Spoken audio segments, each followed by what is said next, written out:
In the early hours of the morning of the 30th of January 2026, Hollywood was struck by devastating news. Catherine O'Hara passed away at the age of 72. The sudden loss of the legendary actress left immeasurable sorrow for her family, her colleagues, and film lovers around the world. Many still remember her as the actress who became globally famous for her role as the mother of the male lead in the classic film Home Alone. It was only when the velvet curtain finally fell that people began to notice the quiet signs of physical decline she had carefully concealed during the final days of her life.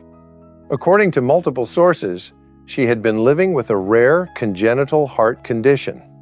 Her heart was positioned abnormally compared to the body's typical anatomical structure, a condition that gradually weakened her physical health over time. At her last public appearance, Catherine's gaunt figure and visibly weary eyes caused many to feel a deep sense of concern. So, did that condition have anything to do with her death? What were Catherine's final days truly like? Before we delve deeper into this painful story, please leave a heart as a small gesture of condolence and gratitude for the artist who brought laughter to millions, and who now leaves behind only a profound and silent absence. Just before 5 a.m., the Los Angeles Fire Department received an emergency call reporting a woman approximately 71 years old who was experiencing severe difficulty breathing.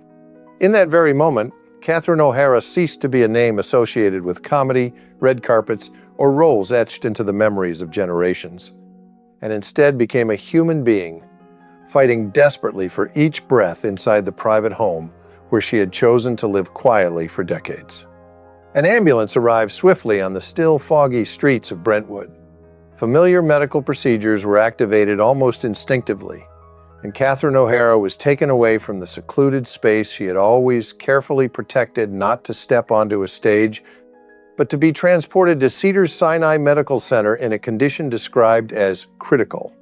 But there are moments when even modern medicine is forced into silence when the human body has crossed a threshold beyond recovery.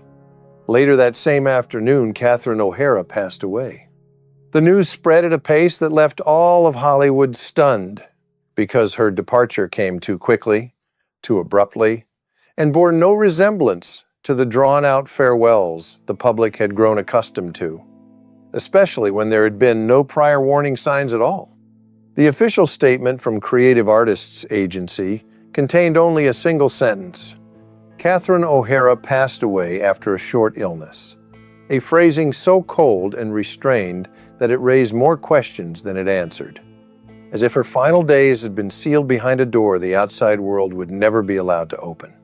The Los Angeles County Medical Examiner coroner confirmed that an investigation was underway, yet this brought no clearer explanation, only deepened the sense of emptiness, spreading throughout a city long accustomed to prolonged goodbyes, to public battles with illness played out beneath lights and cameras. This time, everything ended before anyone had a chance to prepare. The family later announced that the funeral would be held privately, in keeping with the way Catherine O'Hara had lived her life.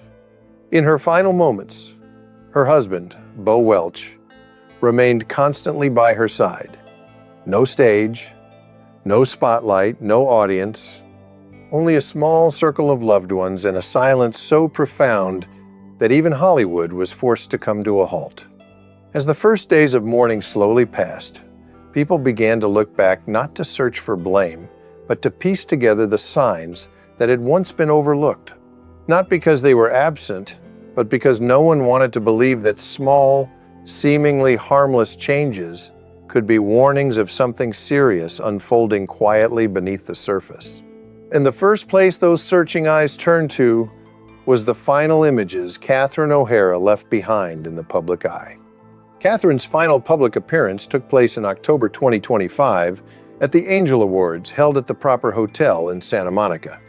She was still smiling for the cameras, still standing beside Bo Welch, still maintaining the calm, gracious demeanor that had become her hallmark throughout her entire career, so much so that at a quick glance, no one could have imagined it was a final farewell. It was only when the photographs from that evening were revisited more slowly and more carefully that some people began to notice Catherine's noticeably thinner frame, not the kind of thinness associated with choice or aesthetics, but a fragility subtle enough to make the eye linger, yet not quite enough to prompt anyone to break the atmosphere with a question too difficult to voice. 3 months later, when Catherine did not appear at the Golden Globes despite being nominated for Best Supporting Actress for the studio, her absence initially drew little attention. But for those closest to her, it marked the first moment they sensed that this silence felt different from the ones before. A close friend later recalled that the family had deliberately kept her health condition private, not out of fear or a lack of faith, but out of a desire to protect one final space of privacy. We all knew something wasn't right, but no one knew how serious it really was. No one knew exactly what Catherine was facing. No one was even certain what the illness was, beyond a vague notion whispered among those closest to her. A mysterious condition, a phrase sufficient to allow conversation, but insufficient to bring understanding. Inside their Brentwood home, Bo Welch remained by her side every day, quietly and steadfastly. It was simply a husband caring for his wife, amid a life that was gradually narrowing and a privacy carefully preserved, while the outside world continued to believe that Catherine O'Hara was merely resting, temporarily stepping away from the spotlight as she had done before. Looking back at those final images, many people cannot help but feel a chill, because within the frame, Catherine appears as though her body had already begun to retreat silently, while her smile was still trying to stay a little longer, just long enough to keep anyone from worrying. Perhaps the greatest tragedy does not lie in the fact that Catherine O'Hara passed away, but in the way she did so. In absolute silence, exactly as she had lived her life, leaving behind neither scandal nor final words, but a void deep enough to make those who remain wonder what they might have missed. Because sometimes, what is missed does not reside in the moment of departure, but in the truths that quietly accompany a person throughout their entire life. Very few people knew that for her entire life, Catherine O'Hara had lived with a rare congenital medical condition that she almost never mentioned publicly. That condition is called dextrocardiositis inversus, a form of anatomical anomaly in which the heart and certain internal organs are positioned on the right side of the body, arranged as a mirror image of the typical human anatomical structure. Catherine discovered this around the year 2000, during a routine medical checkup with her husband, Bo Welch, and not because of any alarming symptoms. Years later, when recalling that moment in an interview, she spoke in her familiar, calm tone. It was like looking in a mirror. Everything was reversed. There was no dramatization, no fear, as if it were simply a medical fact she accepted before continuing on with her life as usual. From a clinical perspective, dextrocardiositis inversus is generally considered not to significantly affect one's life if it is not accompanied by other abnormalities. And in most cases, individuals with this condition can live, work, and age without requiring special intervention. Catherine O'Hara, with a career spanning decades and a consistently demanding workload, had never shown any signs suggesting that her body was struggling against an unusual physical limit. What is particularly notable is that Catherine O'Hara never turned this rare medical discovery into part of her public image. Not out of avoidance, but because she believed that what happened inside the body did not need to become part of the stage the public came to see the characters, not to scrutinize the person behind the makeup. That silence endured for many years, to the point that her congenital condition nearly vanished from public awareness. And when everything ended so suddenly, it resurfaced as an unanswered question. Was there something that had quietly existed for a very long time behind the phrase, "a short illness"? Perhaps, to understand how Catherine O'Hara was able to live and depart with such composed restraint, one must return to where those choices first began to take shape. That place was her childhood, and the career journey that formed the person behind the laughter. Catherine Ann O'Hara was born on March 4 in Toronto, Ontario, into a large, orderly Irish Catholic family, where spiritual life was considered just as important as shared family dinners. She was the sixth of 7 children. Her father, Marcus Charles O'Hara, was a businessman, the type of man who believed in discipline, responsibility, and stability. Her mother, Margaret Ann, fulfilled a role familiar to many Catholic women of that era, staying at home, caring for the children, and keeping the family running smoothly like a quiet, unseen machine. Their household was not glamorous, nor artistic in the traditional sense, but it was always filled with voices, laughter, small frictions, and deeply human moments, elements that would later become an endless source of material for Catherine's comedy. Her childhood was not marked by major upheavals or early tragedy. It unfolded within the steady rhythm of a Canadian middle-class family, where Catholic faith established clear boundaries: what could be said, what should be held back, and what was considered proper. In a later interview, Catherine once described herself as a nice Catholic girl. At first glance, it sounds like a gentle, almost harmless remark. But behind that phrase lay an entire world of self-restraint, of learning to hold oneself back, to listen more than to speak, and to observe the people around her before allowing herself to react. It was precisely within that strict environment, where laughter was not always encouraged, that her sense of humor did not explode outward, but instead grew quietly, like a survival instinct. If she could not break the order, then at the very least, she learned how to bend it with laughter. Catherine's teenage years at Burnhamthorpe Collegiate Institute in Toronto were when she first began to realize that the stage offered her a very different kind of freedom. There, she was not only allowed to speak, but allowed to speak in her own way. The school's theater activities did not open a path to fame, but they revealed something far more important. Comedy was not merely a joke, but a language that allowed her to distill fragments of everyday life growing up in a large family, small habits, quiet tensions, and arrange them into laughter with shape and meaning. There were no major tragedies during this period, yet it was precisely the ordinary limitations of a household filled with siblings that became the first ground to teach her how to create. After graduating from high school in 1974, Catherine did not choose the safe path.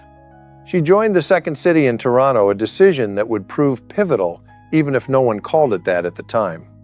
There, Catherine learned how to stand on stage without a fixed script, how to listen to her scene partners, react in the moment, and most importantly, trust her own instincts. Becoming an understudy for Gilda Radner was not merely a professional opportunity, but an unspoken masterclass. She observed how a true artist could command space, turn awkwardness into charm, and transform what seemed silly into something theatrically convincing. In the years that followed, Catherine appeared sporadically on Canadian television in very small roles: maids, minor characters, off-screen voices largely unnoticed, but enough to allow her to accumulate what no school could teach: experience, patience, and the ability to wait for the right moment. From 1976 onward, SCTV became Catherine O'Hara's true creative home. There, she did not simply perform, she wrote, built characters, and most importantly, shaped her own voice. Surrounded by a gifted ensemble that included names like John Candy, Eugene Levy, and Joe Flaherty, Catherine did not seek to dominate. She chose subtlety, where laughter came not from noise, but from an ability to observe human behavior down to its core. The Emmy Award for Writing in 1981 did not create an explosive breakthrough, but quietly confirmed that she was on the right path. When she was invited to join Saturday Night Live, but declined because she did not want to live in New York, Catherine once again demonstrated a rare consistency. Her career mattered, but it was never allowed to consume her personal life. Alongside television, she gradually moved into film. Her early roles were not at the center of the story, yet they always left a distinct aftertaste, as if Catherine understood her characters more deeply than the script demanded. From After Hours to Heartburn, and especially as Delia Dietz in Beetlejuice, 1988, she steadily stepped out of the shadow of television comedy to become a cinematic presence that could not be duplicated. Beetlejuice was not only a professional turning point, but also where she met Bo Welch, a quiet, enduring encounter, much like the way Catherine built her entire career. Entering the 1990s, Catherine O'Hara's career moved away from the familiar orbit of a television comedian and opened onto a broader, more complex map. Mainstream cinema, independent film, prestige television, voice acting, and a rare position in Hollywood where she could move through any space without sacrificing her identity. The year 1990 marked this shift, as Catherine began to exist simultaneously across multiple cinematic worlds, unconstrained by genre or familiar image. In a single year, she appeared in sharply contrasting tones. Texie Garcia in Dick Tracy, exaggerated and comic book bold. Gloria Henner in Betsy's Wedding, embodying the everyday chaos of a middle-class family.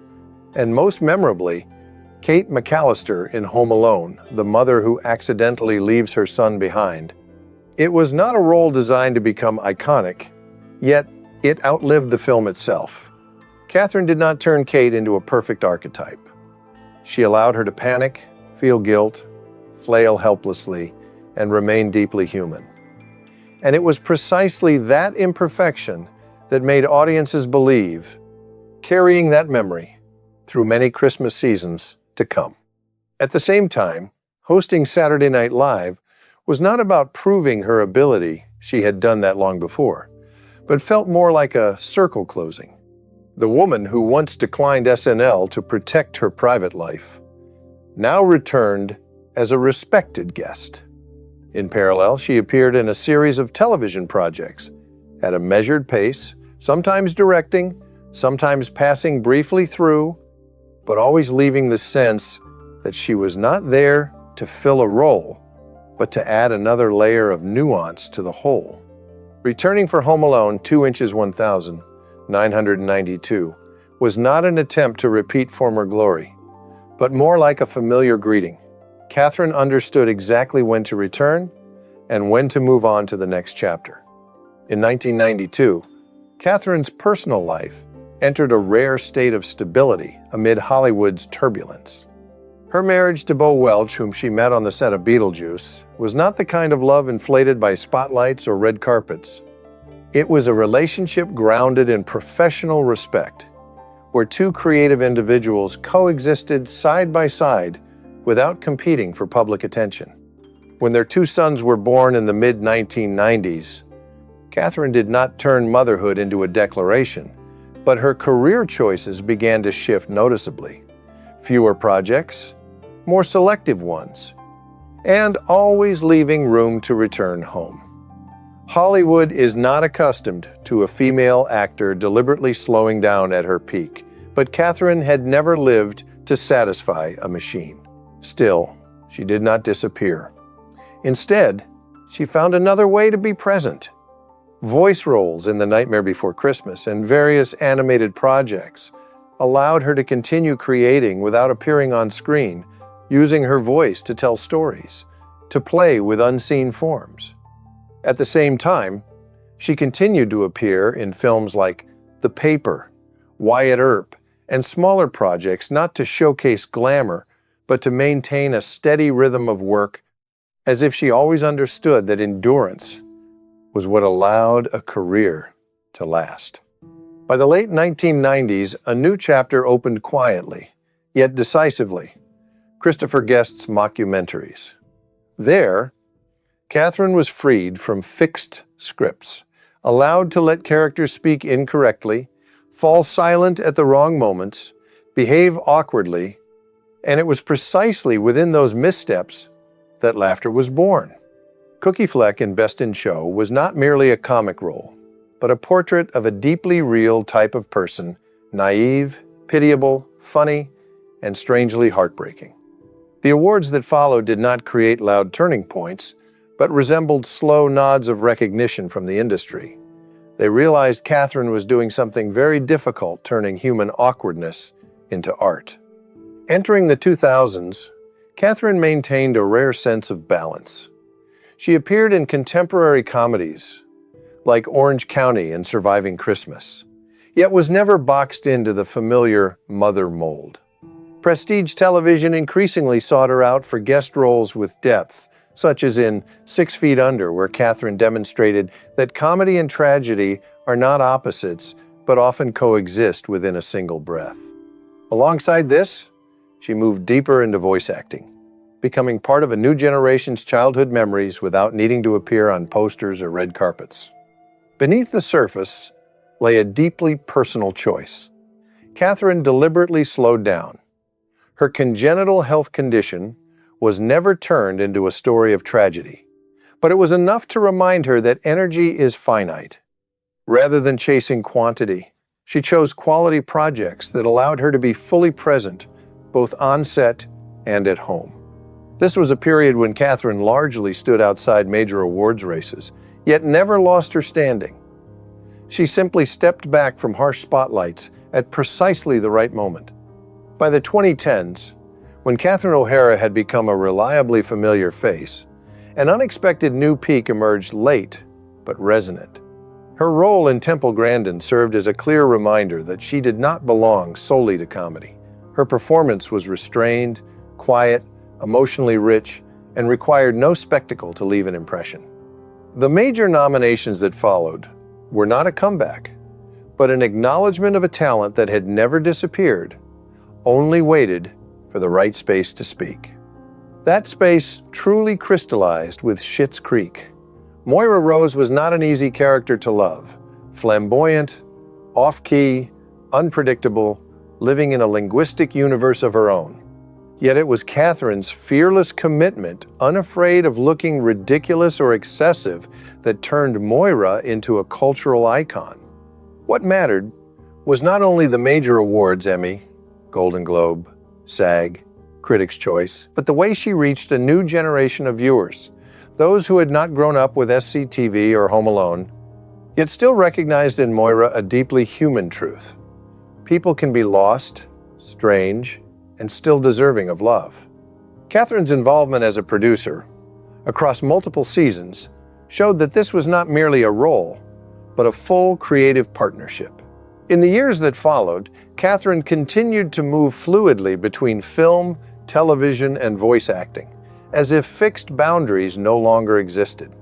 From a series of unfortunate events to animated projects, from independent films to box office blockbusters, she appeared just enough to avoid saturation, yet always enough to remind audiences she was still there, sharp, composed, and continually evolving. Her return to Beetlejuice, after many decades, carried no hollow nostalgia, but felt like a mature reunion. Delia Dietz now embodied the culmination of a long artistic journey. By the mid-2020s, when Catherine O'Hara had appeared in billion-dollar projects, accumulated a long list of honors, and received the Order of Canada, what stood out most was not achievement, but consistency. For more than 4 decades, Catherine never traded herself to fit the times.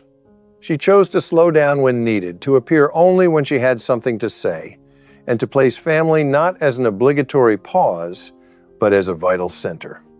In an industry that continually demands women be younger, louder, and more easily categorized, Catherine O'Hara existed as a resilient exception, not because she fought Hollywood, but because she never allowed Hollywood to define her. Looking back on Catherine O'Hara's life, one does not find a loud narrative of battling illness or tearful public confessions. She lived fully with a rare congenital medical condition, not as a tragedy to recount, but as a part of the body to be respected and kept private. Catherine worked steadily, slowed down when necessary, and spent her life protecting what mattered most: family, private life, and her own dignity. Ironically, that very silence allowed her final days to pass through a gap the public never had time to notice. A woman who spent her life bringing laughter to others ultimately departed quietly, leaving behind not a final message, but a profoundly human question. Have we grown so accustomed to seeing artists through the glow of fame that we forget their limits? If you grew up with Home Alone, if you once laughed at Moira Rose in Schitt's Creek, take a moment to remember Catherine O'Hara. And if this story touched you, please like, subscribe to the channel, and leave a comment so the laughter she gave us does not disappear into silence.